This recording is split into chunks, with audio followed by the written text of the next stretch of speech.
To reach success, you need two things. You need connections, and you need to keep pace. As Mark says in the beginning. My friend Eduardo made $300,000 betting oil futures one summer, and Eduardo won't come close to getting, and the ability to make money doesn't impress anybody around here. Must be nice. You need to have both of these things in order to get somewhere in this world.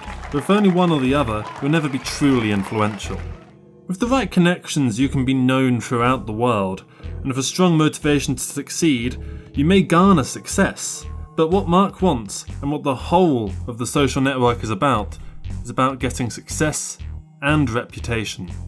The first thing the film establishes is that Mark understands both of these things. It doesn't mess around with establishing shots because the landscape isn't important, it's how you manipulate that landscape. As Mark does by jumping the gun somewhat by beginning to talk before the studio logos are even finished. Did you know there are more people with genius IQs living in China than there are people of any kind living in the United States? That can't possibly be true. It is.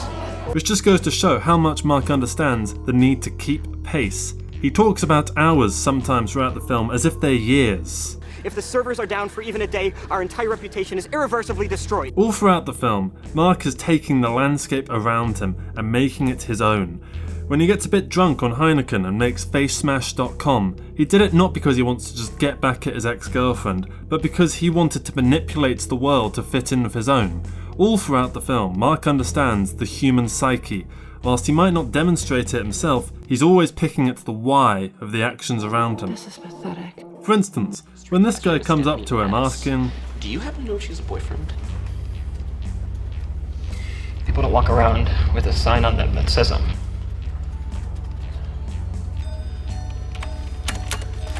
Mark isn't interested in the specific situation of this guy and this Stephanie woman.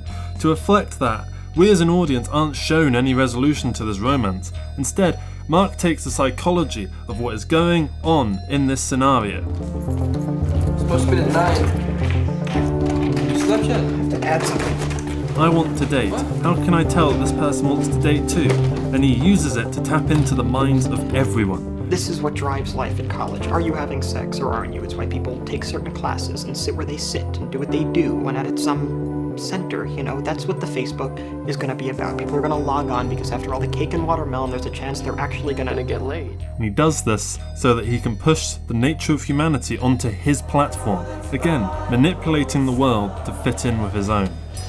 Mark knows that he ripped off the Winklevoss's idea, but he also knows that they don't really have much of a case. The stacks are put in Mark's favour in the film's perception of these events. Raised any of those concerns, right? I'd raised concerns before. Bullshit. Not to us. Gentlemen, I'm talking about at the meeting in January to which this letter is referring. Yeah. Their idea of Connect to You was never unique. Sure, an element of exclusivity would give it an attraction, but Facebook had gone public, dropping the requirement of an EDU email address, which is the part that they say to Mark is the defining element. The element that makes the idea that the whole court case is over no longer unique. To use Mark's own words, It's called the Harvard Connection. You create your own page, interest, bio, friends, pics, and then people can go online, see your bio, request. Yeah, how is that different from MySpace or Friendster? Mark knew from the beginning that whilst the idea wasn't unique, the method to success was, and it brought things back around to the connections that you have, the people you know, a social platform that spreads from university to university like a plague, giving the website the space it needs to grow. As he's talking to Alyssa at the beginning of the film, he makes it very clear through what he's saying that he knows he needs the connections of the finals clubs. Final clubs, not finals clubs. What? Final clubs have a long history of harbouring incredibly powerful individuals. Bill Gates was in the Fox Club, a final club also at Harvard, or the Spree Club, which housed John and Rob F. Kennedy, as well as a long succession of Roosevelts dating back to the beginning of the 20th century. He knows the final clubs are more than just frat parties and horny college kids trying to use their status to get girls. He knows that's part of it, which is why whenever Alyssa mentions their sleaziness, he pops right back around with a snarky remark or underlying sarcasm. So you can see why it's so important to get in. But over time though, he begins to lose interest in the final clubs, partly out of jealousy because his best friend is getting into one and he isn't, but also because he starts to see just how many connections there are outside of these spheres, just how large this world is and how much power there is up for grabs. Mark knew he'd need to use the Winkelvosses to give himself a head start, that he'd need to keep pace, and his emails with the Winkelvosses show over time a pattern of rejecting these clubs in order to do things his own way.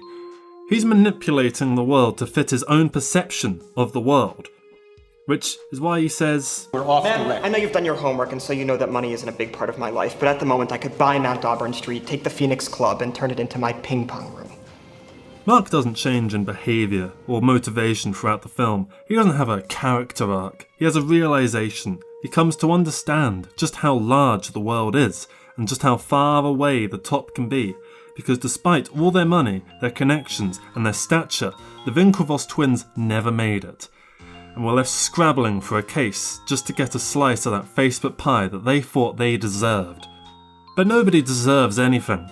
Nobody got somewhere because they deserved it, otherwise the good people in the film would end up successful. Eduardo Saverin wouldn't have had his stocks diluted 20-fold after everything he'd done for Zuckerberg and for the Facebook. Mark is a very neutral person. He relies on facts and information to make his judgments.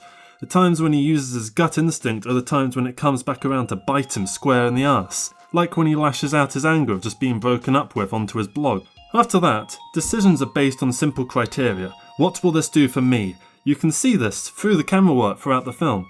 There are lots of instances in the movie of one person holding power over another, and the standard thing to do in that situation would be to emphasise that power balance in the cinematography, pointing up at someone if they're in power and pointing down at someone if they're not. You can see this throughout just about all of Western film. But David Fincher avoids this, instead keeping things very regularly at eye level, which results in the film having this distant, emotionless quality to it. The most power really given to someone in a shot is when that person merely thinks that they have the power. For instance, with Eduardo Saverin, in many scenes with him the camera is more liable to be looking a bit up or a bit down, which over time culminates in this shot. It's gonna be like I'm not a part of Facebook. Zuckerberg's shots are just about always at eye level, never veering up or down, showing just how much Mark never lets up for a second. He pretty much never talks about something other than getting to the top of the ladder, but he doesn't want to do it for the sake of power. If he was, he wouldn't do things like facemash.com or course smash. How much? Didn't sell it, uploaded it for free. For free. Yeah. Why? He's always been able to keep pace, and he's always had just the right connections for his specific needs, which is why in the space of 2 hours, Mark Zuckerberg goes from a Harvard graduate in a failed relationship to the youngest billionaire in the world. It might not be pretty, but it's the reality. Maybe not specifically to how the real Mark Zuckerberg did it, but to how we as individuals at the bottom of the pyramid of power understand it as best we can.